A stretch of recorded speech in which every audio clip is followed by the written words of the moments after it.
그래서 우리 지난 시간에 그린스 티어렘에서 적당히 P와 Q를 적당한 함수로 집어넣어서 우리가 어떤 양을 끄집어냈었냐면 적당한 면적에 대해 어떤 서피스에 대해서 시그마를 한 건 그거의 바운더리에 대해서 선적분을 한 거랑 같다라는 걸 우리가 지난번에 끄집어냈었죠. 그래서 우리 이걸 이용해서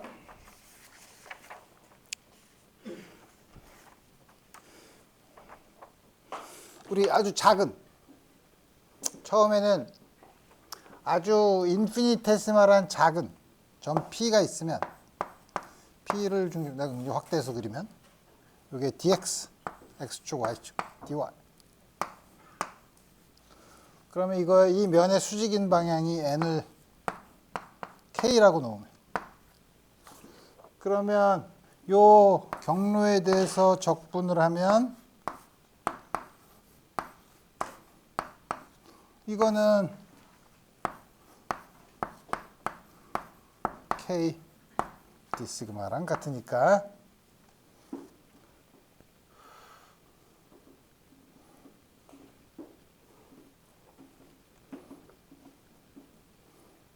그 다음에 요거의 면적이 아주 작으면 우리 요거를 d 시그마 면적으로 쓸 수가 있으니까 그리고 어떻게 되냐면 컬 v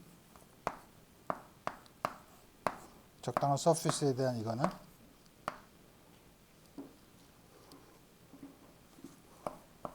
원 오버 d 시그마 인테그랄 v dr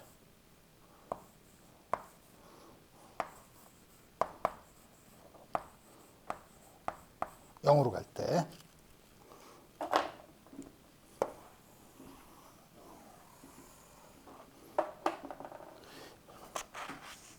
요게 컬의 데피니션이에요. 컬의 데피니션을 다음과 같이 합시다. 그러면 스톡스 테어렘은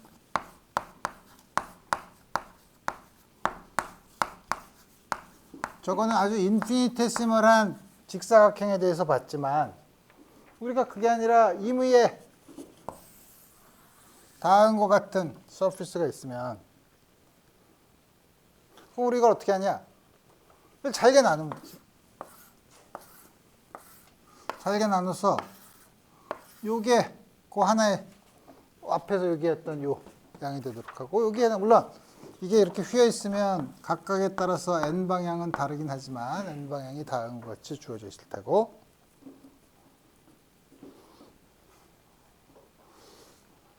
그러면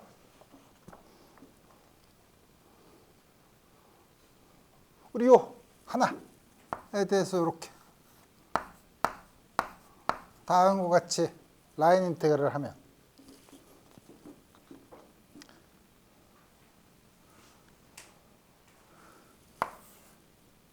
조금 아까 쓴 거 다시 쓰면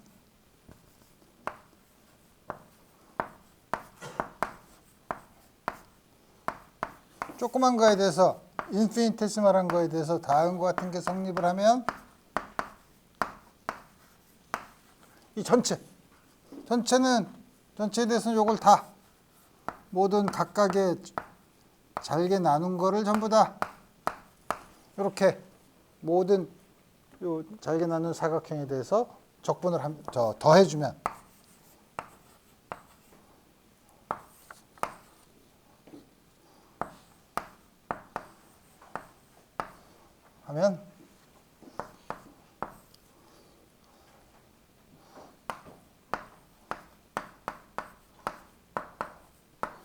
d 시그마가 되는데 근데 재밌는 거는 뭐냐면 우리도 여기서도 보면 여기 요 서큘레이션 요거를 계산한 거랑 이웃한 거를 보면 접하는 면에 접하는 요 선에 이쪽에서의 적분하는 방향이랑 이쪽에서 적분하는 방향이 반대죠.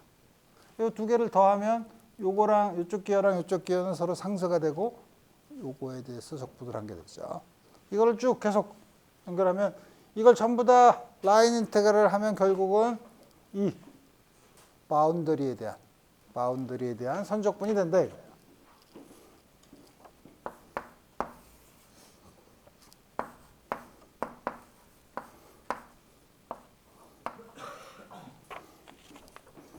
그래서 요게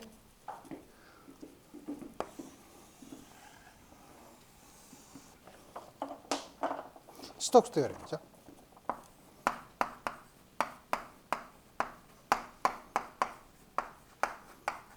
이 스톡스 테오렘의 특징을 보면 우리가 그 서피스에 대한 인테그랄을 하는데 그거는 바운더리에 대한 라인 인테그랄이 같다고 했죠. 그 말은 뭐냐면 바운더리가 고정이 돼 있으면 바운더리가 고정된 서피스는 무한히 많이 있죠. 바운더리가 일정한데 평면이 될 수도 있고 조금 약간 이렇게 튀어나온 거 있을 거 움푹 들어간 거 있을 수도 있고 여러 가지 종류가 있을 수 있죠. 그럼 어떤 서피스에 대해서 이거를 적분하든 간에 바운더리에 대한 라인 인테그랄. 다시 말하면 바운더리만 같으면 이때 우리가 생각하는 표면은 어떤 표면이라도 다 똑같은 결과를 준다는 거예요. 자, 그래서 우리 말로만 하면 역시 여러분들이 헷갈릴 테니까 우리 예를 들어 봅시다.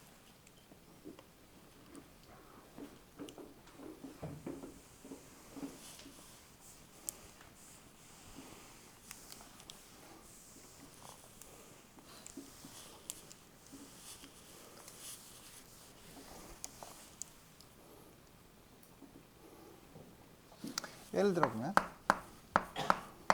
V는 4yi xj 2zk 이거에 대해서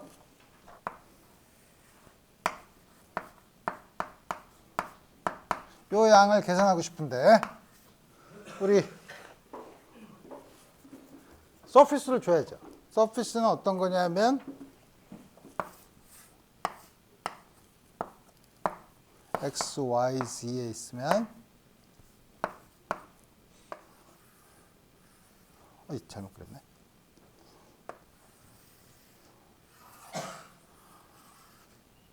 반지름이 a인 반구 중심은 여기 있고 원점에 있고 다시 말하면 x제곱 플러스 y제곱 플러스 c제곱 a제곱이고 c가 0 이상.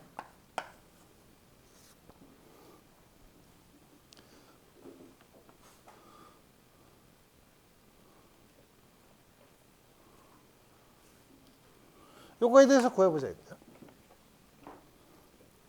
그러면 다음과 같은 예에서 내가 아까 클레임을 했던 여러 가지 얘기를 생각해 봅시다. 하나는 뭐냐면 스톡스 테오렘에 의하면 요건 바운더리에 대한 요 적분의 라인 인테그랄에 의존하기 때문에 여기서 생각하는 서피스는 바운더리만 같으면 어떤 서피스를 계산해도 똑같은 게 나올 거다.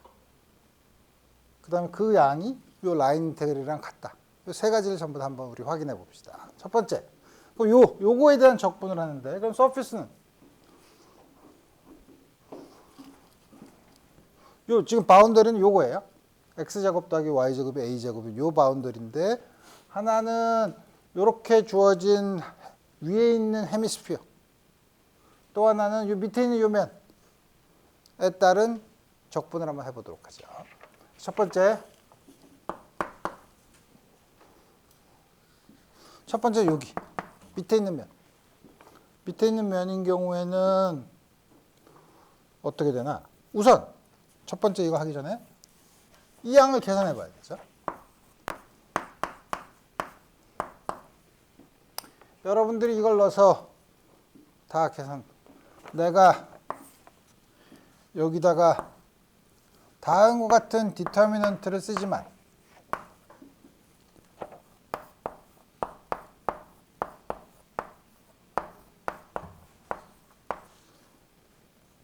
y x 2z 이렇게 쓰지만 여러분들이 디터미넌트에 익숙하지 않다면 요거에 대한 정의에 대한 성분을 쭉 써서 i번째 x 성분은 요거의 y번째 미분과 z 성분에다가 z의 미분에다가 y 성분을 뺀 거.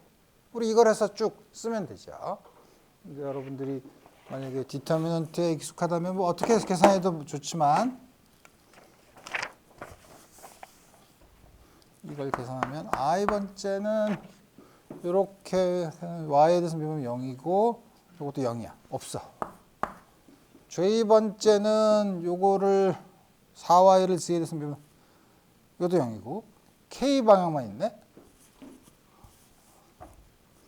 k 방향은 x를 x로 미분한 거. 그래서 이거는 4y를 y로 미분한 걸 빼면 되죠.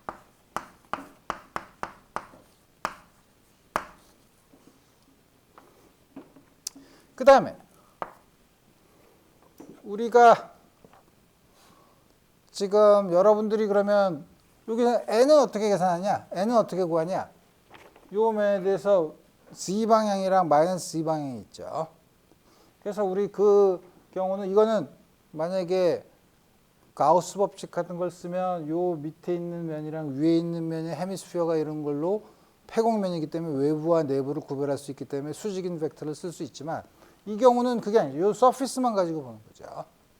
근데 우리가 그 서피스의 n 벡터를 어떻게 정하냐? 오른손 법칙을 쓴다는 거죠. 여기는 요 적분을 할 때 적분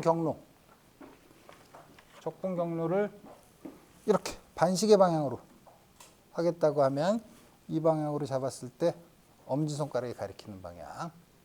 만약에 여러분들이 스톡스 테오렘을 확인하려면 이 방향 정하는 n 방향이 이 경계면을 따라서 dr을 어떻게 하느냐에 의해서 결정이 된다. 만약에 여러분들이 나는 꼭 반시계 방향이 아니라 시계 방향으로 하고 싶어. 그럼 이렇게 해야 되고 스톡스 테오렘 오른쪽에 나와 있는 라인 인테그랄도 시계 방향으로 해야 되는 거예요. 그러니까 우리 그거에 따라서 지금 우리 반시계 방향으로 한다. 그러면 n이 z 방향이죠. z 방향. 그래서 n은 마이너스 3이죠. 그래서 요거를 계산하면 마이너스 3 d 시그마. 이때 시그마는 밑에 있는 요 원의 면적이죠. 밑에 있는 면적은 마이너스 3파이죠. 요게요 밑에 있는 xy 평면에 있는 원에 대한 면적에 대해서 적분을 한 거예요. 이제 그러면 요 헤미스피어에 대해서 적분을 해봅시다. 물론 경로는 이렇게 잡을 거기 때문에 나아가 n 벡터는 각각의 표면에서 레디얼한 방향으로 다음과 같이 나가는 거겠죠. 요 헤미스피어의 표면에서 하는 거를 두 번째로 보면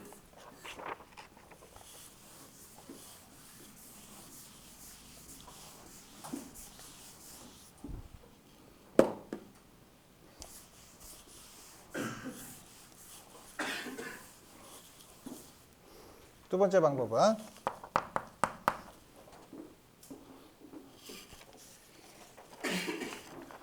헤미스피어에 대해서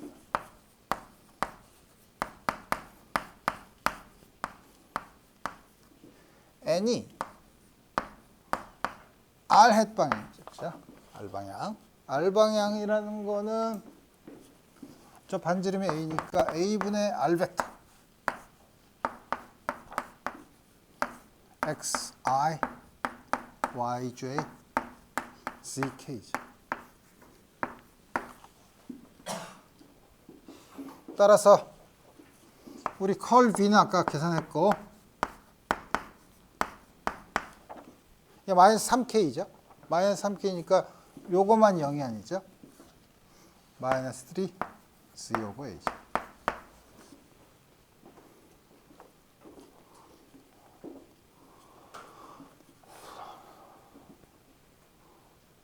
그 다음에 이거를 적분을 하는데 우리 구면 좌표에서 어떻게 잡냐면 요 표면에 이걸 어떻게 할까? 세타만큼 있는 곳에 요 D를 생각하고 그 중에서 파이가 D 파이 이거 생각하면 되니까 요 크기가 적분을 하면 어떻게 되나 C를 R 코사인 세타라고 놓고 D 시그마는 아까 우리 쓴 건 R 스퀘어 D 오메가에 해당되는 얘기예요. R 스퀘어드 하고 이게 어떻게 되는 거야? 요 반지름이 R 사인 테타니까 R 사인 테타에 대해서 D 테타 R 사인 테타 D 테타 요게 D 파이 이렇게 됐죠? 사인 테타 D 파이 R D 파이 그래서 이렇게 다음과 같이 주어지죠. 사인 D 테타 그래서 요 위에 있는 요 적분은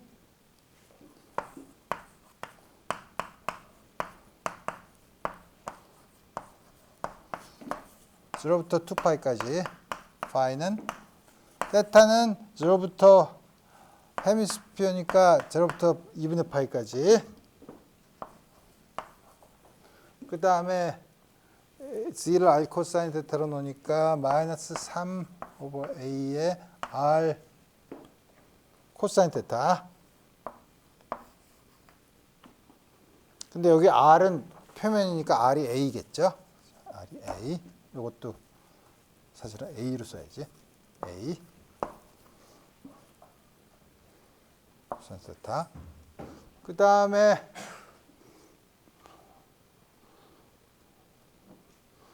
뭘 쓰냐면 A 제곱 사인 테타 D 테타 이걸 쓰면 되죠. 그러면은 A는 없어지고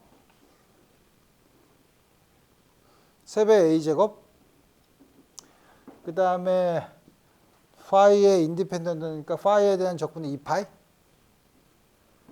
코사인 테타 사인 테타 이거는 코사인 테타를 x로 놓으면 x dx죠. x dx인데 제로부터 1까지죠. 제로부터 마이너스 원래 마이너스 이게 코사인 테타로 놓으면 제로고 1인데 코사인 테타는 마이너스 사인 테타 d 세타니까 바꾸면 제로부터 1까지죠. 제로부터 1까지 x를 적분하면 2분의 1, 2파이, 파이, 파이에다가 마이너스 3의 제곱을 곱하니까 마이너스 3파이. 그래서 이거랑 앞에 있는 이거랑 같은 거죠. 이 적분 어떻게 하는지 알죠? 적분 여러분들이 많이 해본 거니까. 그 다음에 라인 인테그랄은 세 번째로 라인 인테그랄은 그럼 어떻게 하냐?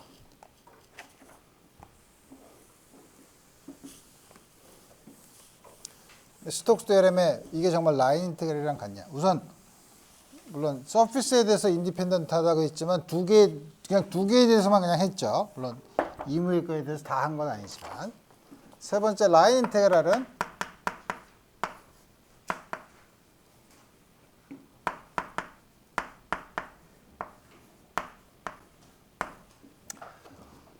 그 XY 평면을 위에서 보면 지축에서 보면은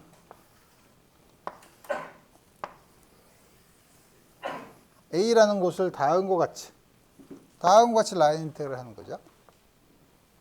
그래서 우리 요게 R 벡터라고 하면 DR은 이쪽 DR 벡터죠.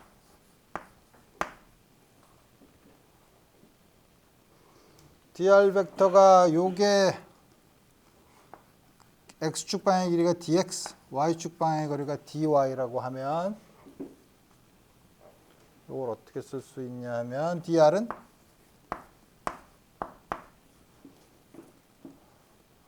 이게 x 방향이 이쪽이니까 마이너스 i dx 플러스 j hat dy 요게 세타고 이번엔 극좌표니까 아까는 스페리카 폴라코진에서는 xy축이니까 파이에 해당되는 걸 세타라고 쓰면 x는 r 코사인 테타 r이 a인 경우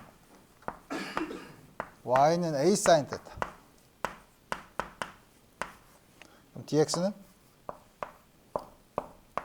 a sin θ dθ.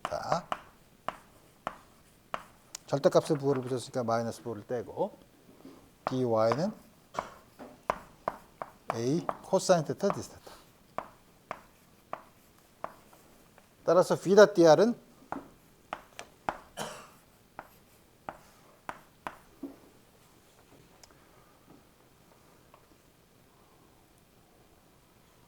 요거에다 요거를 하면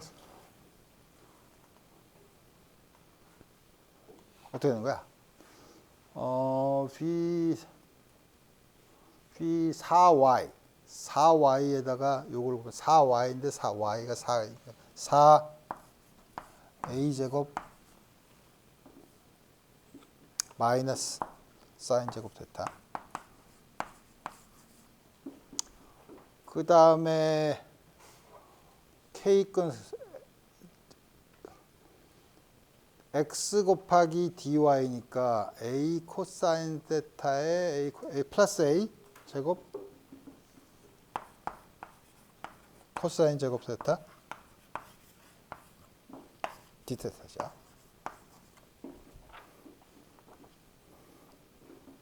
이걸 적분을 해요.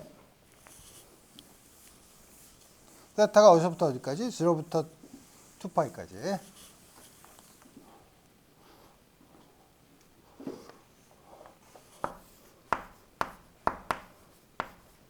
이걸 하면 인테그랄 0부터 2파이까지 a 제곱 마이너스 4 사인 제곱 θ 플러스 코사인 제곱 θ dθ. 사인 제곱 θ는 2분의 1 마이너스 코사인 2θ죠. 근데 코사인 2θ는 적분하면 사인 2θ에 비례하죠. 근데 거기다 2파이를 집어넣고 제로를 집어넣으면 똑같은 값이죠. 0이죠. 그러니까 2분의 1만 앞에 있는 2분의 1만 적분을 하죠. 2분의 1 곱하기 2파이 파이죠.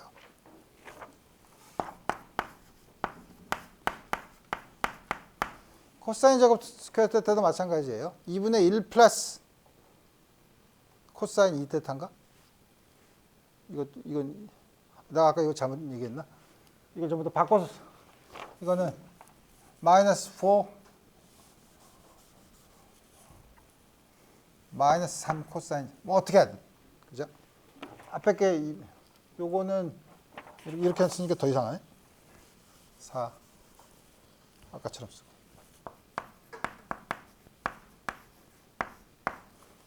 나 아까 잘못 얘기했나? 사인 제곱 θ가 2분의 1 마이너스 코사인 2θ가 맞죠? 아닌가? 1 마이너스 코사인 2θ고 이게 2분의 1 플러스 코사인 2θ죠? 그래서 역시 하면 앞에 2분의 1만 남으니까 파이 플러스 파이.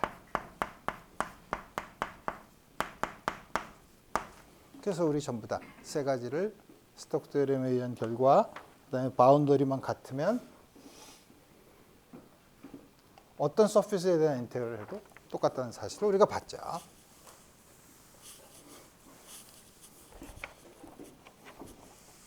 오래되니까 삼각함수의 200학 공식이 자꾸 헷갈리네. 그래서 우리 이거를 쓰면 우리 암페어 법칙이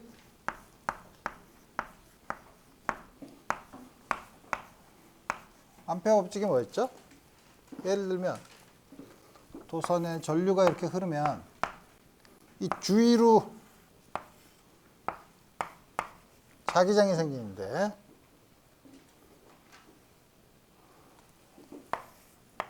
우리가 요 도선을 둘러싼 요 패곡선으로 이렇게 적분을 하면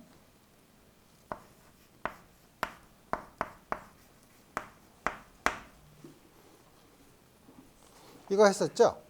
그래서 우리 암페어 법칙에서는 우리 대칭성에 의해서 이게 항상 접하는 방향이고 거리 r이 일정하면 접하는 방향의 크기는 똑같아.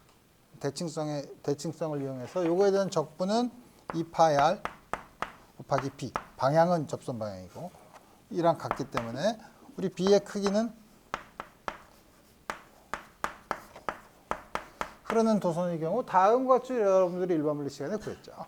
자, 암페어 법칙을 쓰는 데는 대칭성을 많이 썼는데 이거를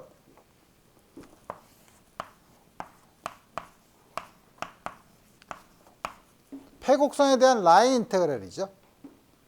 그럼 이제 여러분들이 뭐냐면 스톡스 테오렘을 쓸 수 있죠. 이거는 요걸 둘러싼 요거 면적으로 한 거에 대한 컬.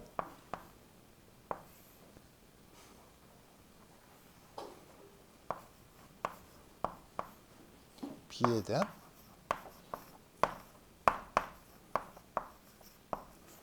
요걸 경계면으로 한 어떤 면이라도 괜찮고 그래서 이걸 적분하는 건 같고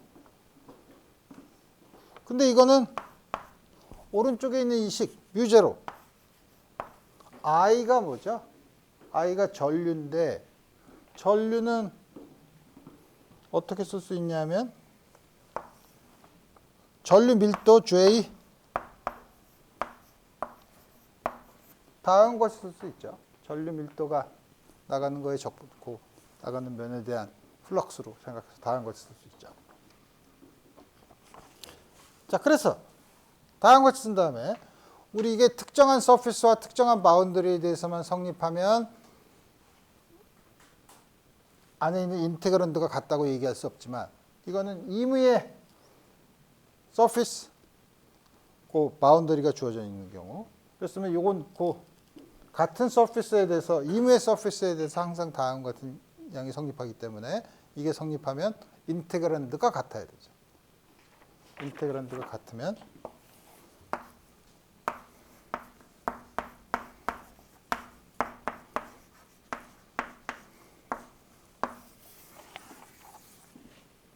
암페어 법칙을 여러분들이 일반 물리 시간에 배웠던 인테그랄 폼에서 적분의 형태에서 스톡스 테오렘을 쓰면 미분의 형태로 바꿔 쓸 수 있죠. 여러분들이 지난 시간에 봤을 때는 가우스 테오렘, 다이버전스 테오렘을 써서 그 다이버전스 E에 대한 혹은 쿨럼의 법칙을 적분으로 가우스 테오렘을 써서 가우스 법칙을 써서 적분으로 썼는데 그거는 다이버전스 테오렘에 의하면 이것도 역시 미분 형태로 다음과 같이 우리가 이제 적분 형태를 동등하게 그거랑 이퀴벌런트하게 미분 형태로 쓸 수 있어요.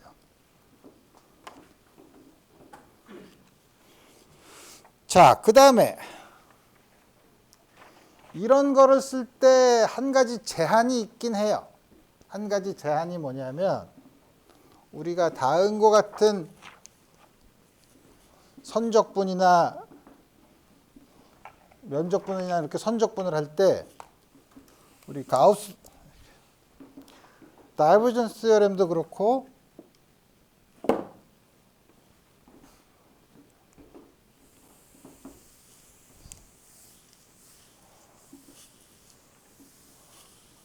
스톡스 테오렘도 그렇고 다음과 같은 테오렘이 성립하는 거는 심플리 커넥티드 리전에서만 그래요. 이게 무슨 말이냐? 심플리 커넥티드라는 게 뭐냐?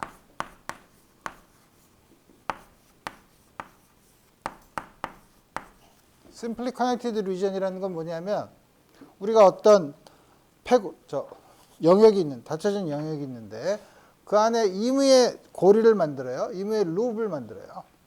그 다음에 임의의 룹을 점점 줄여가지고 점으로 만들 수 있죠. 그래서 어떤 그 면에서 임의의 고리를 줄여서 항상 점으로 만들 수 있으면 그 공간을 심플리 커넥티드 리전이라고 불러요. 우리가 말하는 이런 일반적으로 다음과 같이 되는 거 이거는 어디다가 고리를 만들어도 이 안에서 고리를 만들어도 이걸 점으로 줄일 수가 있죠. 그럼 심플리 커넥티드 리전이 아닌 게 있냐? 우리가 예를 들어서 링처럼 생긴 이 부분을 생각해 봅시다. 이 부분도 이렇게 링을 만들면은 고리를 만들면은 항상 점으로 줄일 수 있죠. 근데 문제는 이렇게 고리를 만들면 고리를 줄여서 점으로 만들 수가 없죠. 그래서 다음과 같은 경우, 이런 경우는 simply connected region이 아니에요. 무슨 말인지 알겠죠? 어떤 주어진 영역이 이게 simply connected냐 아니냐를 볼 때는 거기에 적당한 고리를 만들어서 그 고리를 점으로, 임의의 고리에 대해서 점으로 줄일 수 있는 공간이냐. 그럴 수 있으면 simply connected region이고, 그렇지 않은 예가 하나라도 있으면 그건 simply connected region이 아니라는 거죠. 물론 구멍이 2개 있을 수도 있죠. 여러 개 있을 수도 있죠. 물론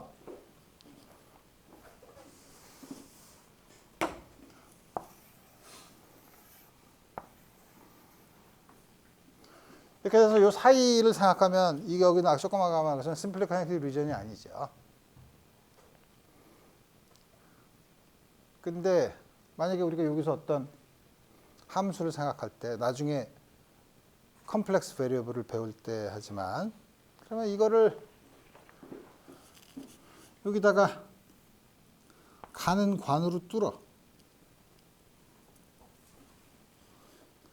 가는 관으로 뚫어요. 그러면 요 지점과 요 지점에 만약에 함수가 처음에 뚫지 않았을 때 연속적인 거라 그러면 이게 이쪽으로 가는 극한이랑 이쪽으로 가는 극한이 똑같죠.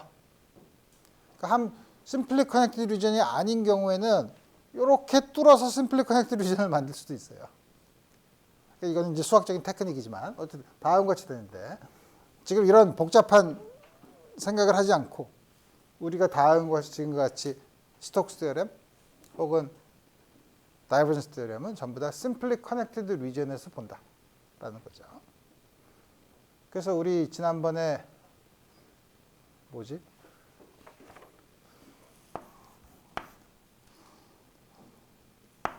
그레디언트 R에 다이버전스를 취한 거, 이거는 그냥 R이 0이 아닌 곳에서는 이게 전부 다 아이덴티컬리 0이었었죠. 근데 그냥 0이라고 하기가 힘든 게 뭐냐면 이건 R이 제로에서 정의가 되지 않는, 미분이 정의가 되지 않는 곳이에요. 그러니까 요거는 사실은 엄밀하게 얘기하면 전체 무한히 있는 거를 이렇게 동그라미라면 원점 주위에 동그란 조그만 구멍을 뺀 나머지 영역에서 이게 0이라는 게 성립해요. 이게 포함이 되면, 그러니까 지금 다시 말하면 이게 들어가 있는 경우에는, 그러니까 지금 포인트 소스 같은 게 있는 경우에는 이 그때 공간은 일렉트릭 포텐셜에 관한하는 심플리 커넥티드 리전에 있지 않은 거죠. 왜냐하면 R이 0인 경우에는 문제가 있으니까. 그러니까 나중에 생각해 보기로 하고. 자, 그래서 이제 얘기할 건 다 했는데 이제 재미있는 사실은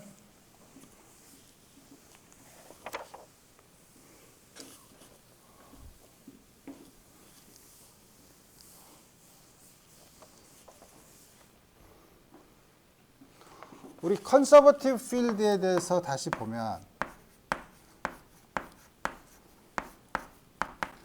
이렇게 필드가 포스라고 하면 컨서버티브 포스에 대해서 여러분들이 여러 가지를 일반 물리 시간에 많이 배웠는데, 컨서버티브 필드가 있는데 이것도 컨티뉴어스하고 포스트 데리버티브도 컨티뉴어스하고, 좀 더 정확하게 얘기하면 그 다음에 조금 아까 얘기한 것처럼 simply connected region에서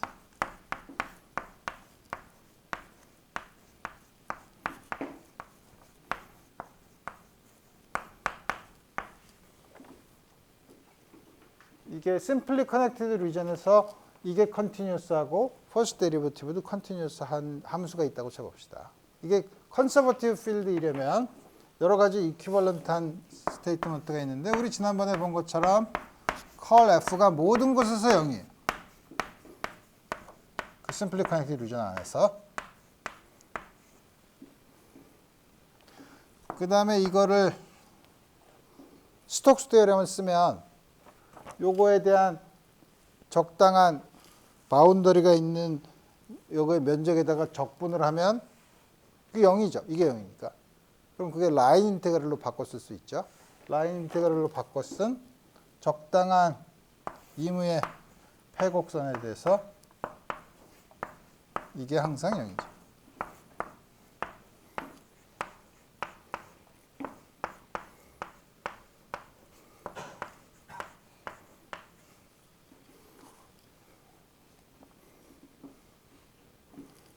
이건 또 다시 얘기하면 A에서 B까지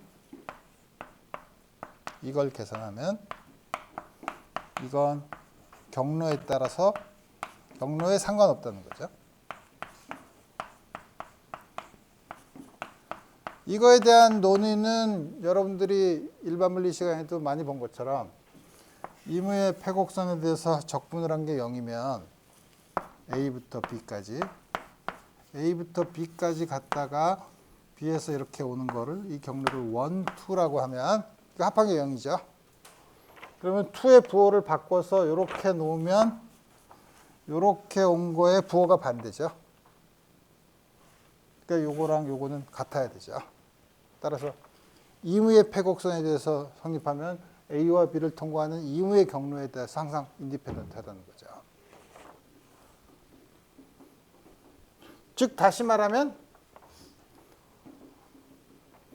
위치에 인디펜던트한 다음과 같은 거에 연결되는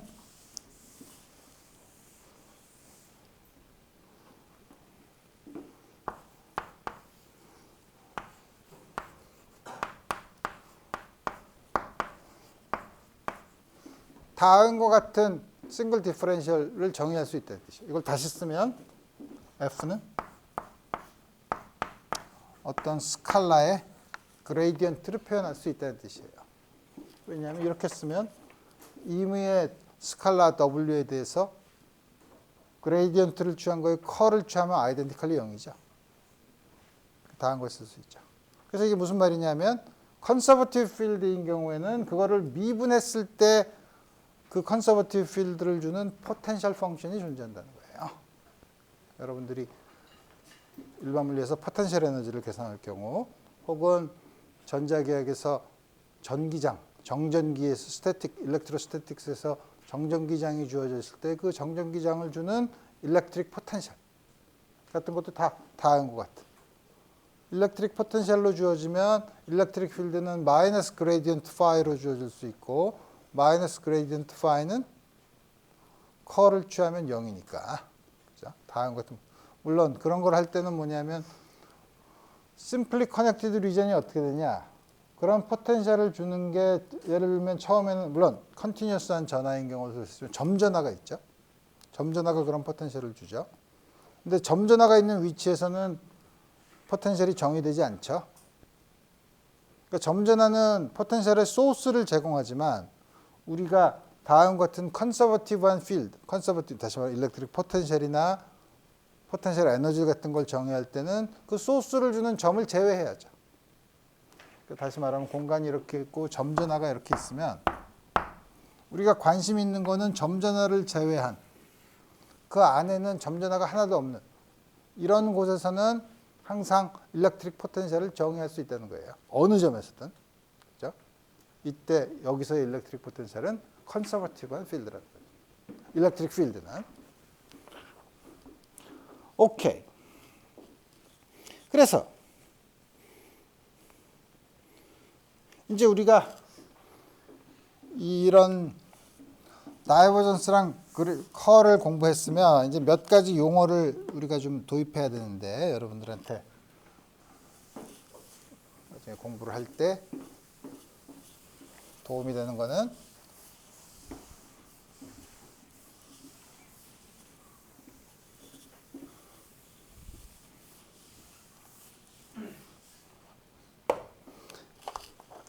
근데 물론 아까 F를 적당한 스칼라로 다음과 같이 쓸 수 있다고 했었죠. 그죠? 이건 맞고. 그 다음에 이제 우리가 컬 V가 0이면 우리가 이런 V를 이로테이셔널한 필드라고 얘기했어요.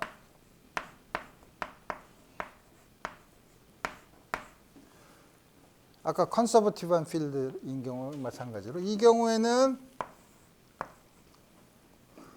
V를 어떤 양의 스칼라의 그레이디언트로 표시할 수 있다고 했었죠. 그때 이 W를 미분해서 원래 벡터를 주는 거니까 포텐셜이라고 하고 그 포텐셜이 스칼라니까 스칼라 포텐셜이라고 불러요. 물론 전자계학에서는 여기다가 마이너스 부호를 붙이죠. 관습상. 그렇지만 뭐 마이너스는 부호는 우리 신경 쓰지 않도록 하고 또 하나는 다음과 같은 경우를 우리가 솔레노이드를 하다고 했는데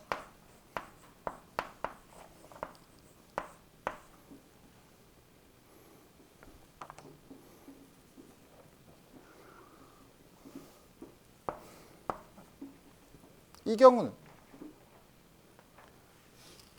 컬 B가 0이면 그레디언트의 컬은 아이덴티컬리 0이니까 W에 상관없이 다이버전스 B가 0이면 이것도 B에 상관없이 다음 같은 걸 만족하는 거는 B가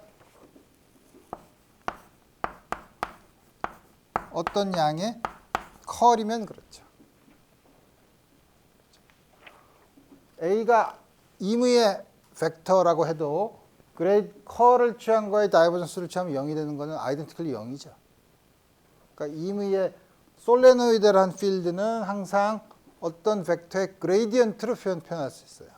이것도 역시 미분으로 표현했기 때문에 이것도 역시 포텐셜인데 이건 포텐셜이 스칼라가 아니라 벡터 포텐셜이죠.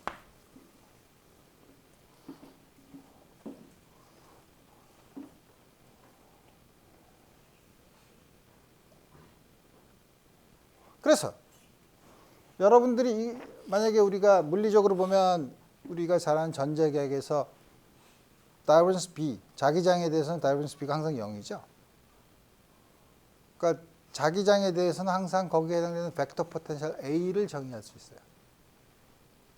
그러니까 여러분들이 스칼라 원래 있는 일렉트릭 필드랑 마그네틱 필드를 쓰면 좋지만 스칼라 포텐셜을 쓰는 거는 벡터를 쓰는 것보다 스칼라 포텐셜을 쓰는 게 더 간단하니까 좋은데 왜 마그네틱 필드는 포텐셜로 쓰는 건 좋은데 역시 벡터로 나오는데 이게 뭐가 좋냐? 다음같이 쓰면 물론 지금 이렇게 쓸 수 있지만 이렇게 쓰면 W라는 게 유일하게 결정되진 않죠. W에다 뭐 이래서 상수를 더 더해도 상관이 없죠. 그리고 상수만큼 항상 차이가 나는 거고 우리 상수는 상관이 없고 근데 이 경우에 벡터 포텐셜인 경우에는 더 A가 B가 주어지면 A가 유일하게 결정이 되냐? 그렇진 않아요. 왜냐하면 A 대신에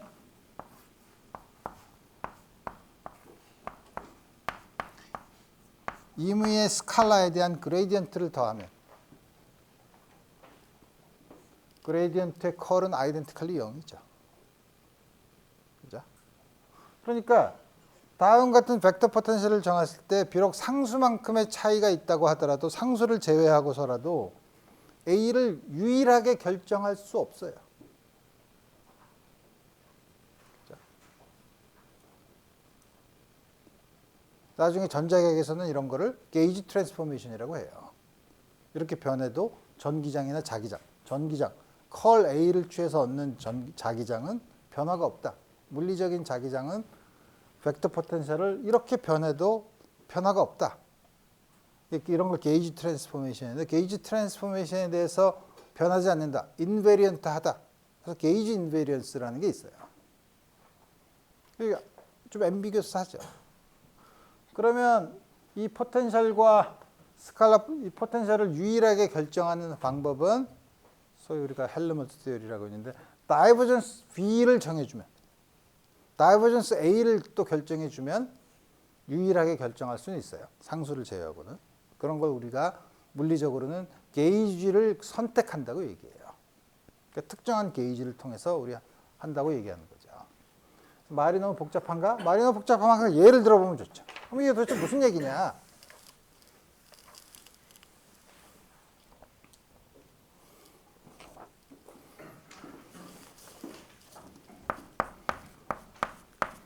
V가 x squared minus yz minus j 2yz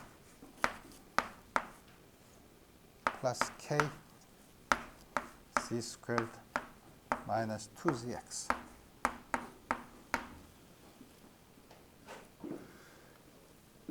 이거를 만족하는 컬 A를 찾을 수 있냐?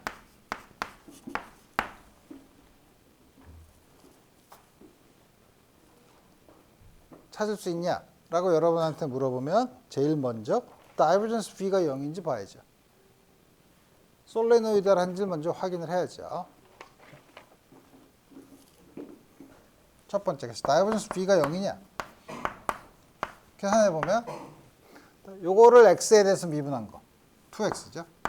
요거를 y에 대해서 미분한 거 마이너스 2z. 요거를 z에 대해서 미분한 거 2z 마이너스 2x 0이죠.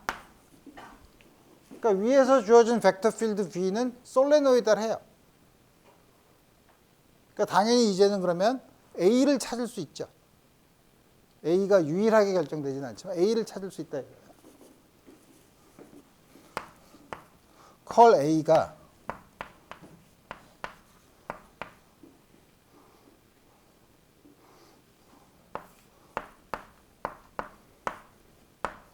아까 노테이션을 다시 쓰면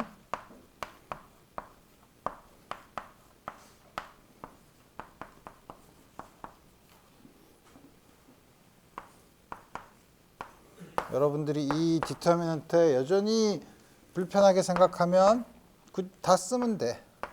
dyaz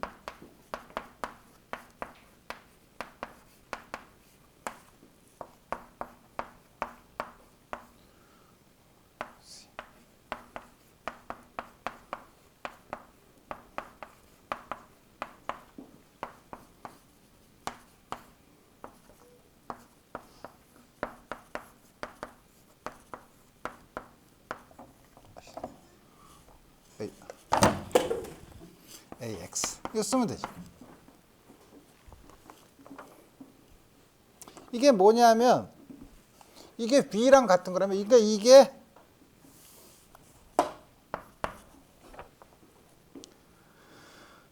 I x squared minus yz minus j 2yz plus k z squared minus 2bzx. 그렇게 복잡하죠. 이거 어떻게 할 수가 없잖아. 그렇지만 우리는 이걸 만족하는 ax, ay, az 그 값이 유일하게 결정되지 않는다는 사실을 알아. 그럼 우리 마음대로 정하면 되죠. 마음대로 정하면 어떻게 하냐면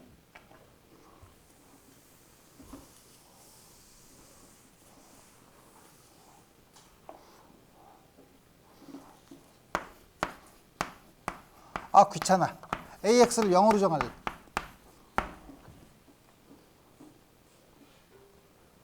아까 말한 걸로 치면 게이지를 선택한다고 얘기하는 거예요.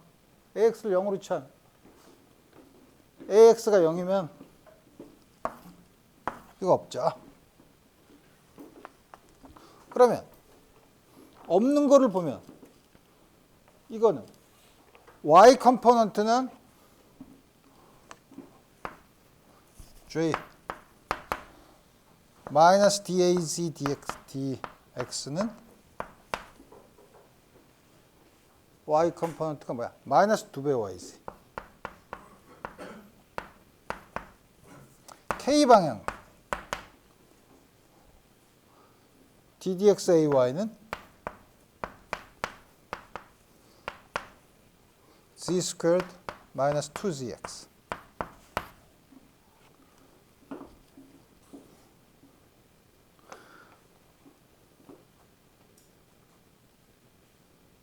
그러면 적분을 하면 AZ는 X에 대해서 적분하면 2배 XYZ 면 되네. 가 아니죠. X로만 편미분했을 때 이거는 2배 YZ가 나오죠. 그럼 y와 z의 임의의 함수가 있어도 x에 대해서 편미분을 하면 0이죠. 그죠? 그러니까 이거는 적분을 하면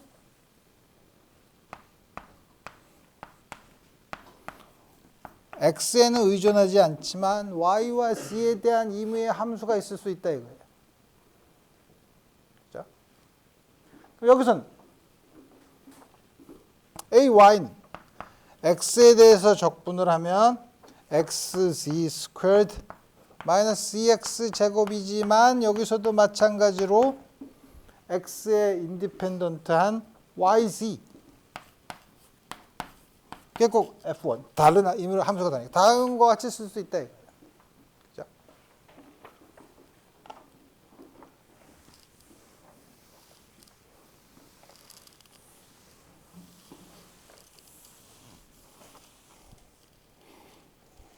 그 다음에 이제 좋네. i에 대한 파트를 보면 i에 대한 파트는 다시 쓰면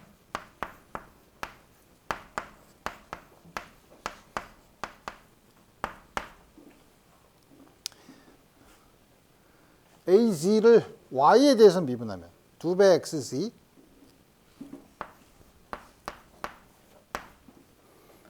이걸 y에 대해서 미분하면 플러스 df2 dy 그 다음에 이거에서 y를 z에 대해서 미분한 거를 빼주면 마이너스 2배 zx 플러스 x제곱 마이너스 df1 dz 그래서 보면 이거는 사라지고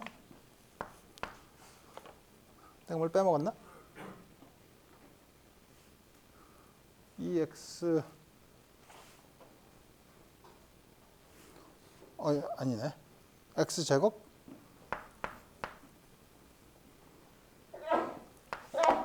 df2 dy 마이너스 df1 dz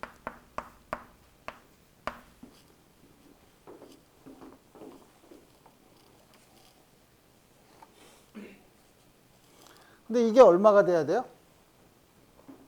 요게 돼야 된다며. 그죠?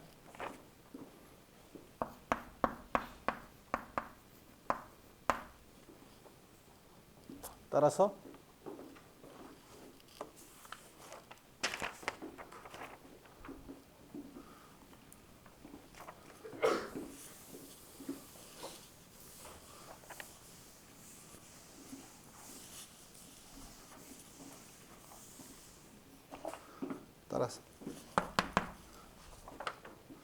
df2 dy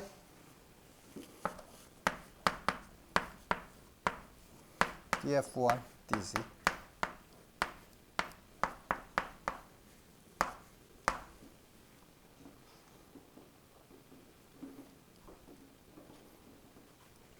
이걸 도대체 어떻게 풀어야 되는 거야? 함수를 두 개가 있는데 둘 다 yz의 함수인데 이거를 하나는 y에 대해서 미분하고 하나는 z에 대해서 미분하는 게 마이너스 yz가 나오는 f1, f2를 어떻게 구해? 라고 걱정하지 말고 우린 유일한 함수를 구하는 게 아니에요. 아무 함수나 쓰면 돼. 왜냐하면 앰비규어티가 있으니까 우리가 하나만 정하면 되죠. 그러니까 f1, f2를 아무거나 구하면 돼. 예를 들면 첫 번째 초이스는 f2를 0으로 놔. 귀찮아. f2를 0으로 놓으면 f1은 이거 적분하면 되죠.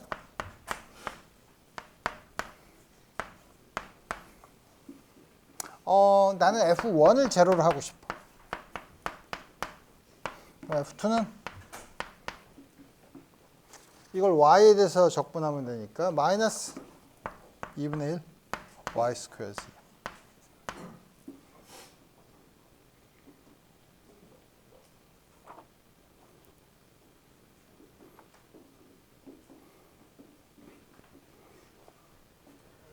그러면 이제 어느 걸 선택할까? 여러분들 아무거나 쓰면 되죠.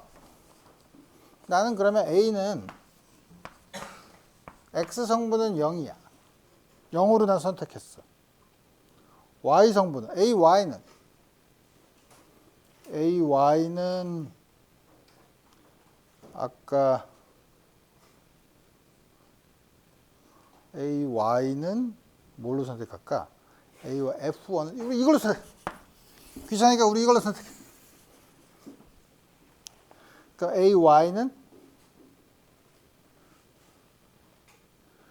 AY는 처음에 X C제곱 빼기 CX제곱 더하기 F1이었죠. 이거 F1이야. F1 0이야.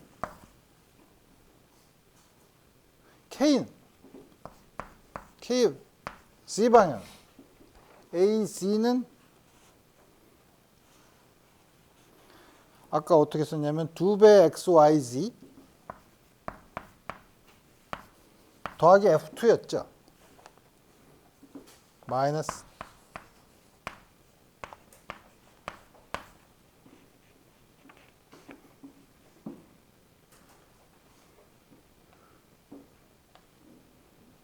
다음 같이 주어져 있죠. 그래서 보면 이렇게 마음대로 정해도 되나요? 라고 여러분들이 고민할 수 있지만 한 가지 우리가 원하는 건 뭐죠? 이거의 컬을 취했을 때 B가 나오는 A를 구하면 되는 거죠. 꼭 유일하지 않더라도 하나를 구하라는 거예요. 이게 구할 수 있죠. 다른 것도 구할 수 있죠. 그렇죠?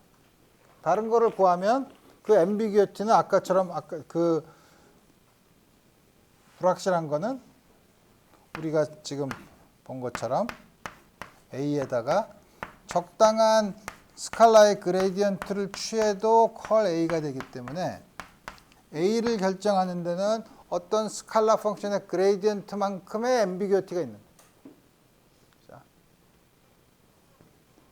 그러니까 이거를 상수를 제외하고 A를 유일하게 결정하려면 우리가 소위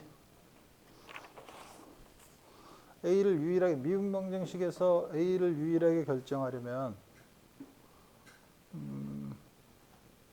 여기다가 다이버전스 B는 0이고 컬 V의 값을 지정을 하면 우리 이제 줄 수 있는데 그거는 이제 걱정하지 말고 어쨌든 다음과 같이 컬 A를 구할 수 있다라는 사실을 우리가 볼 수 있죠. 자, 그러면 우리가 이 복잡한 여러 가지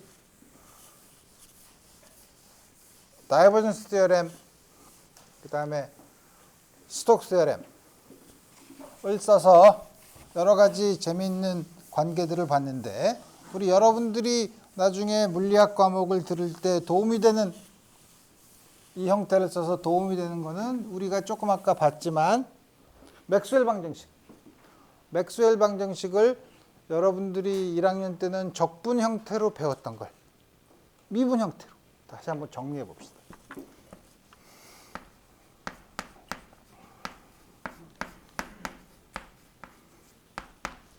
첫 번째 가우스 법칙, 전기장에 대한 가우스 법칙. 이게 둘러싼 전하를 엡실론 제로로 나눈다는 거죠.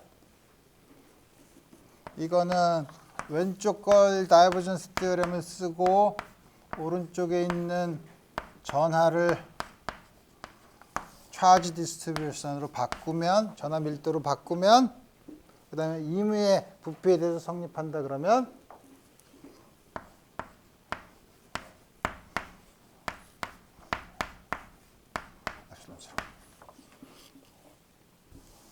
미분 형태.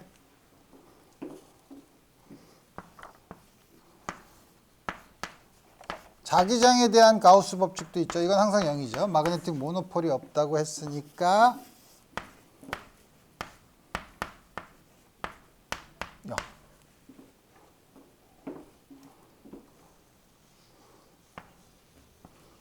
그다음에 뭐더라?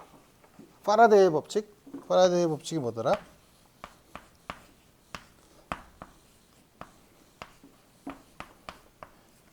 자기장의 플럭스의 변화는 유도 기전력을 준다.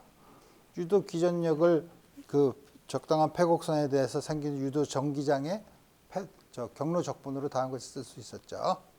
우리 도선을 만들었다가 도선을 없애고 거기서 생기는 전기장을 합니다. 요것도 요거를 이거 말로 하는 것보다 왼쪽 거를 그 경계면으로 하는 스톡스 티어렘을 쓰면 컬 E에 대한 면적 적분. 플럭스는 플럭스에 대한 면적 적분.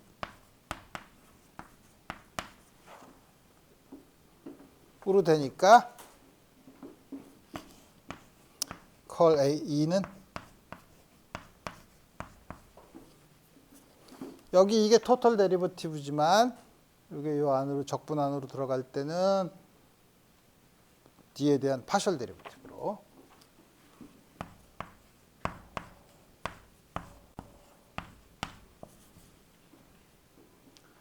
그다음에 마지막으로 이게 밑에서 쓰기 좀 그러네. 네 번째 이게 뭐더라? 암페어 맥스웰의 법칙.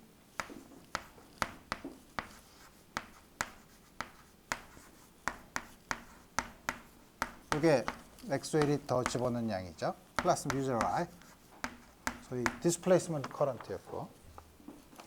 이거는 스톡스 티어렘을 쓰면 컬 B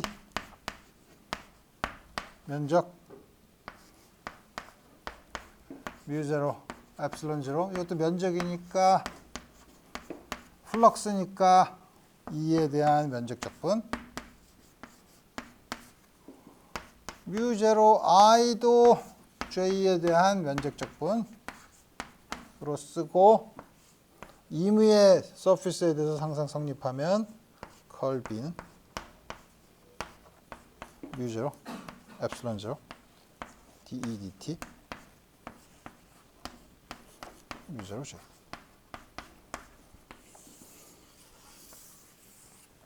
그래서 여러분들이 1학년 때 적분으로 배웠던 맥스웰 방정식을 디퍼런셜 폼으로 미분 방정식의 형태로 다양한 것을 쓰죠. 그래서 이걸 적당히 결합을 해서 소스가 없는 경우, 커런트 덴시티랑 차지 덴시티가 0인 경우 요거를 결합을 하면 이걸 어떻게 결합을 하죠? 여기 한 번 더 컬을 취해. 여기 한 번 더 컬을 취하면 컬 B를 여러분들이 아이덴티티에서 쓸 수 있죠. 그 다음에 요거는 컬 E가 있으면 컬 E 대신에 요거를 쓰면 B에 대한 시간에 대한 데리버티브로 바꿀 수 있죠. 그럼 시간의 데리버티브 하나, 시간의 데리버티브 두 개. 그래서 여러분들이 마그네틱 필드에 대한 웨이브 이퀘이션을 끄집어낼 수 있어요. 웨이브 이퀘이션이 원래 공간에 대한 미분 두 개, 2차 미분 하나, 시간에 대한 2차 미분 하나가 결합되어 있는 거였죠. 그래서 여러분들이 나중에 전자기 파동에 대한 방정식은 파동 방정식은 어떻게 쓰냐? 요 식을 이용해서 요 네 개에서 소스가 차지 덴시티랑 커런트가 0으로 놓고 이 적당히 결합을 한 다음에 우리가 이 수리물리 시간에 썼던 벡터 아이덴티티를 이용해서 쓰면 다이버전스 B, 라플라시안 B, 벡터 라플라시안이지만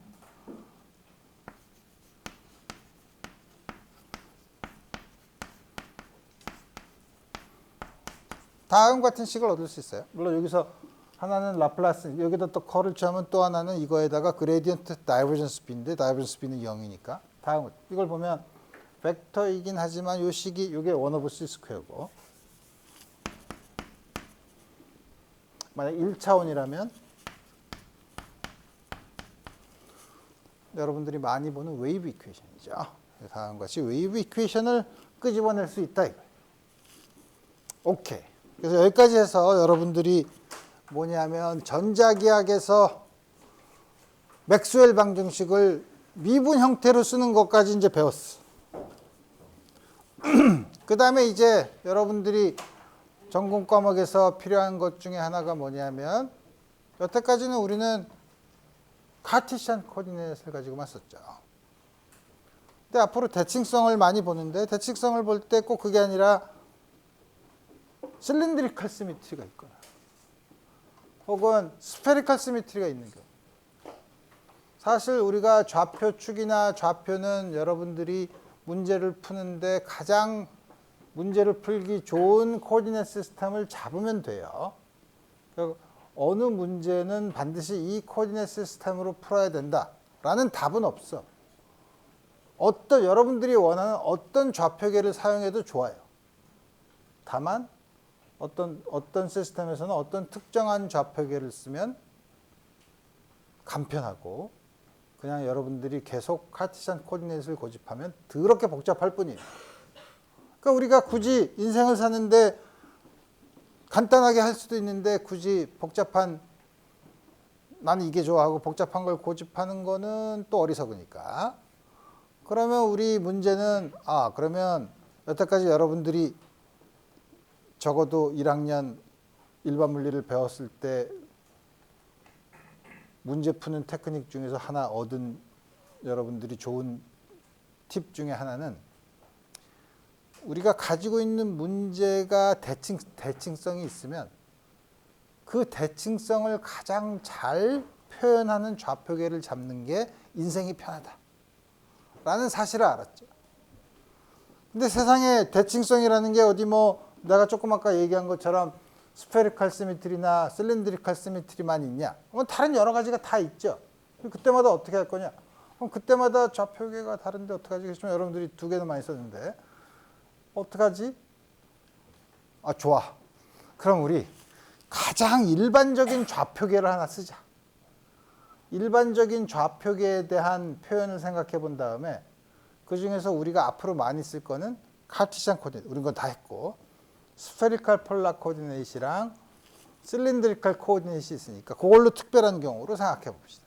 그래서 우리 아주 일반적인 코디네이트 시스템을 생각해요. 일반적인 코디네이트 시스템이란 건 뭐냐면 3차원이면은 우리가 인디펜던트한 코디네이트이 3개 있어야 되죠. 그 다음에 그 3개가 증가하는 방향으로 유닛 벡터를 잡을 수 있어요. 그 다음에 그 3개를 적당하게 잡아서 우리 서로 그 3개의 유닛 벡터들이 오소고널한 시스템만 봅시다. 다르면 서로 수직인 경우. 일반적으로 다를 수도 있지만 수직인 경우만 봅시다. 수직인 경우. 그 다음에 수직이지만 서로 어떤 한 점에서 3개의 그 좌표계에 대해서 오소고널한 3개의 유닛 벡터를 잡을 수는 있지만 그 3개가 모든 점에서 카티시안 코디네이트처럼 일정하게 똑같지 않을 수 있죠. 이렇게 위치에 따라서 변할 수 있다 이거예요. 위치에 따라서 변할 수 있고 그 다음에 여러분들이 대개 유닛 벡터를 잡을 때 어떻게 잡냐면 카티시안 코디네이트에서는 어떤 하나가 예를 들어서 어떤 값이 컨스탄트한 거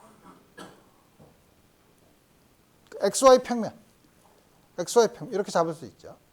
그러니까 어떤 양이 일정한 게 이제는 이런 평면이 아니라 적당히 휜 공면일 수도 있고 그 다음에 휜 공면이 반드시 평행일 필요도 없고 그 다음에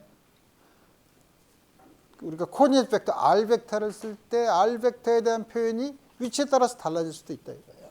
그래서 아주 가장 일반적인 경우를 생각해 봅시다. 그래서 경우를 생각해 보려니까 시간이 거의 다 돼서 우리 뭐냐면 특정한 게 아니라 일반적인 좌표계라고 해서 우리 흔히 그냥 Q1 3차원이니까 Q1, Q2, Q3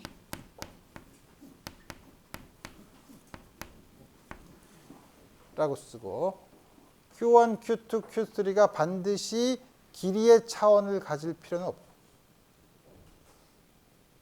이런 경우 Q1, Q2, Q3로 썼을 때 이제 앞으로 뭐냐면 DR, R 벡터를 어떻게 표현할 거냐, DR을 어떻게 표현할 거냐, DR이 있으면 그거를 나눠준 그레디언트는 어떻게 표현할 거냐, 이런 여러 가지 혹은 여러 가지 다이버전스나 이런 것들은 다음과 같은 좌표계에서는 어떻게 표현하는가 하는 거를 일반적인 표현을 보고 우리 일반적인 거를 하면 우리가 구체적인 문제를 푸는 데는 도움이 안 되니까 그 중에서 특별히 스페리컬 폴라 코디네이트과 실린드리컬 코디네이트에서는 어떤 식으로 지금까지 표현한 여러 가지 디퍼런셜 오퍼레이터 그와 그거의 컨비네이션이 어떻게 표현될 수 있는지 다음 시간에 자세히 알아보도록 합시다. 오늘 여기까지 하겠습니다.